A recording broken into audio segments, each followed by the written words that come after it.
90 రోజుల కోర్సు పూర్తి చేస్తే చాలు 100% ప్లేస్మెంట్ సపోర్ట్ తో సాఫ్ట్వేర్ జాబ్ మీ సొంతం. వెంటనే కోడ్ జ్ఞాన్ డెస్టినేషన్ ని సంప్రదించండి.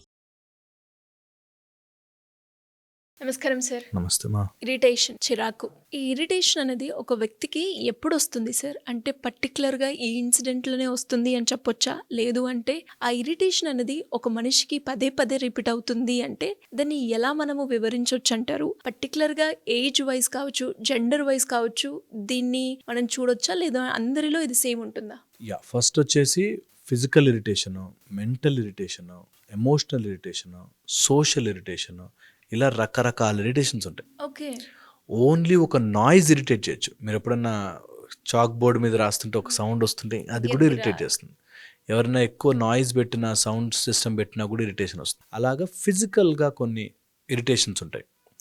కొన్ని ఎమోషనల్ ట్రిగర్స్ ఉంటాయి. మేము డీల్ చేసేది బాగా ఎమోషనల్ ఇరిటేషన్స్. ఓకే. కొంతమంది సైకలాజికల్గాను కొంత ఎవరినో చూడగానే ఇరిటేట్ అయిపోతారు. ఆ మనిషి అంటేనే నచ్చదు, వాళ్ళ ప్రవర్తనే నచ్చదు, వాళ్ళ బిహేవియర్ నచ్చదు. ఈ టైప్లో కొన్ని సోషల్ ఇరిటేషన్స్ ఉంటాయి. అంటే బయట వాళ్ళ ఈ వ్యవస్థ ఎలా ఉంది, దీని పరిస్థితి ఎలా ఉంది, ఇదెందుకు ఇలా ఉంది అని ఇరిటేషన్ అవుతుంటారు. వాళ్ళకి ఏదో ఒక ఆర్డర్లో లేనట్టుగా, ఒకటి నచ్చినట్టుగా ఉంటుంది. సో ఇలాగ రకరకాల ఇరిటేషన్లు రకరకాలు. ఇది ఏజ్ ప్రకారం మారుతుంది. ఒక ఏజ్ వచ్చేంత వరకు ఆ ఇరిటేషన్ని మనం చెప్పుకోలేం. చిన్న పిల్లల ఏజ్లో ఉంటే వాళ్ళు ఏడుస్తారు. They cannot tell exactly what is the irritation factor ఏంటి అని చెప్పలేరు. ఇంకొంచెం మీదకి వస్తున్న కొద్దీ ఇరిటేషన్ అని తెలుసు, దాని కాజ్ తెలుసు, దాన్ని చెప్పుకోవడానికి మెథడ్ తెలీదు. నాకు ఇరిటేటింగ్ ఉంది, కొంతమంది కోపం అంటారు, కొంతమంది అరుస్తారు, కొంతమంది పగలు కొడతారు, కొంతమంది సామాన్లు వేస్తారు. ఇట్లా చెప్తుంటారు కానీ వాళ్ళకి ఎలా ఎగ్జాక్ట్లీ దాన్ని పుట్ ఫార్వర్డ్ చేయాలో తెలియదు. ఒక వైఫ్ అండ్ హస్బెండ్ ఊరికే వాళ్ళు చూస్తే ఇరిటేట్ అవుతుంటారు. ఎందుకు ఇరిటేషన్ అన్నది ఎప్పుడు కూర్చొని ఆలోచించుకోలేదు. నాకు ఎందుకు నువ్వంటే పడట్లేదు అనేది ఎప్పుడు ఆలోచించరు. గొడవ పడతారు. వై అనేది ఎప్పుడు ఆలోచించుకోరు. సో ఇరిటేషన్ తెలుసుకోవాలి అంటే you should also ask why. ఇరిటేషన్కి ఒక ప్యాటర్న్ ఉంటుంది, ఇన్ గేట్ అవుట్ గేట్ అని. ఓకే. అంటే లోపలికి వచ్చేది వెళ్ళేది బయటకి. లోపలికి వచ్చే ఇరిటేషన్ ఎట్లా ఉంటుంది తెలుసా? ఫస్ట్ ఒక ట్రిగరింగ్ ఫ్యాక్టర్ ఉంటుంది, ఒక సెన్సరీ, ఒక స్టిమ్యులస్ ఉంటుంది, ట్రిగర్ ఉంటుంది. ఆ ట్రిగర్ తర్వాత దాన్ని అనలైజ్ చేస్తుంది. నాకు ఎందుకు ఇరిటేషన్ వస్తుంది అన్నది ఒక అనాలిసిస్ స్టేజ్లోకి వెళ్తుంది.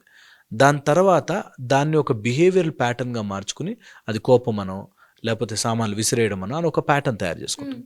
అక్కడి నుంచి బాడీలోకి సెటిల్ అయ్యి ఈ విషయం నాకు ఒక ప్యాటర్న్లా మారిపోయి ఇది ఇరిటేషన్ అంతే. ఇలాగ వాళ్ళు they will attach in gate. Out గేట్కి వచ్చేసరికి దాన్ని కోపం రూపంలో తీయడం కోసం, దాన్ని బాధ రూపంలో తీయడం కోసం, లేకపోతే అక్కడ పవర్ లేకపోతే డిప్రెషన్ అని, ఏడుపని, ఈ టైప్లో ఏ ఇరిటేషన్ అయినా మారే ఛాన్స్ ఉంటుంది. సో ఈ ఇన్ గేట్ని అవుట్ గేట్ని పిల్లల ఏజ్ నుంచే, చిన్నప్పుడు ఏజ్ నుంచే మేము ఎమోషనల్ డెవలప్మెంట్ నేర్పిస్తాం.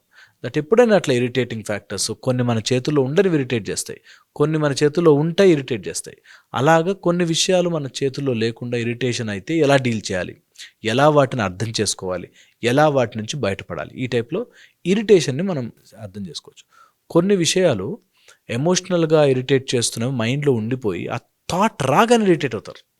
అరే ఎందుకు ఇట్లా అవుతుంది, ఎందుకు ఇలా జరుగుతుంది, నాతో ఎందుకు ఇలా జరిగిందని. సో అది ప్యాటర్న్ ఫామ్ కాకుండా ముందే ఆపుతాం, ముందే ప్రాక్టీస్ చేస్తాం. అండ్ దాన్ని డీప్రాక్టీస్ చేసి దాన్ని డీమ్యాగ్నటైజ్ చేస్తే తగ్గుతాయి ఎఫెక్ట్స్ అండ్ ఇరిటేషన్స్ తగ్గుతాయి. ఒక అతనికి పెరుగు అంటే ఇష్టం ఉండదు, ఇరిటేషన్. పెరుగు అన్నం అంటే అస్సలు నాకు ఇష్టం ఉండదు, నాకు అది చూస్తే నా సేమ్ రోజు అలాగే పెడతారు, అదే పెడతారు, నాకు మా అమ్మ అదే పెడుతుంది, నాకు ఇష్టం ఉండదు. అంటే సార్ ఇది ఒక పర్టికులర్ థింగ్ మీదనే కాకుండా ఒక మనిషి, ఏదైనా లేదంటే వస్తువు, సౌండ్, ఒక థాట్, ఒక ఐడియాలజీకి. ఒక అతను నాస్తికుడు, నాకు ఆస్తికుడు దేవుడు నమ్మేవాడంటే నాకు ఇరిటేషన్ అండి. ఎందుకు నమ్ముతారండి ఎక్కడ చూడకుండా అనేటట్టు.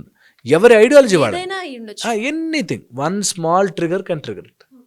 సో వాళ్ళు ఇరిటేట్ అయిపోతూ ఉంటారు, వీళ్ళకి ఇరిటేట్ అయిపోతుంది. సో ఇది మనము అర్థం చేసుకోవడానికి వెళ్తున్నప్పుడు కెమికల్ ఇంబ్యాలెన్స్ అయ్యి ఆ కెమికల్ ఇంబ్యాలెన్స్ని బాడీ ఎంజాయ్ చేస్తుంది. ఆ ఇరిటేషన్ అట్లా ఉంచుకుంటూ బాడీ ఎంజాయ్ చేస్తుంటుంది, మైండ్ ఇబ్బంది పెడుతుంటుంది. సో అందుకనే అందులోంచి బయటపడడం, ఆ ఇరిటేషన్ నుంచి బయటపడడం చాలా ఇంపార్టెంట్. ఈ ప్యాటర్న్ తెలుసుకుని ఎక్కడ నాకు థాట్ డిస్టర్బ్ చేస్తుంది, ఆ థాట్కి కావాల్సిన కారణాలు ఏం చెప్పుకుంటున్నాను, అది ఏం ప్యాటర్న్లో తయారైంది, ఈ మూడు మనం అనలైజ్ చేసుకుంటే ఇందులోంచి ఈజీగా బయటకు వచ్చేచ్చు.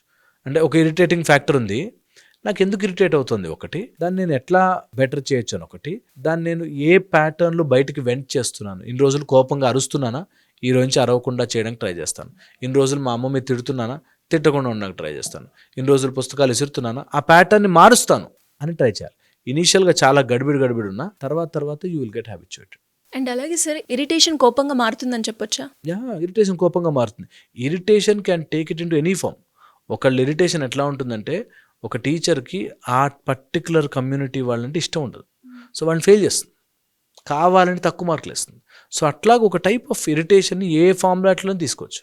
అల్టిమేట్లీ తిరిగి ఒక ద్వేషము, ఒక టైప్ ఆఫ్ ఇష్టం లేనితనము, ఒక టైప్ ఆఫ్ నాతో ఇలా జరగకూడదు అనే ఒక నిస్పృహ అది వచ్చేస్తుంది అనమాట. అలా వచ్చినప్పుడే మనం దాన్ని కంట్రోల్ చేసుకుని, అర్థం చేసుకుని, ఓకే ఇది ఒక లిమిట్ ఉంటుంది, దీన్ని దాటి వెళ్ళకూడదు అని తెలుస్తుంది.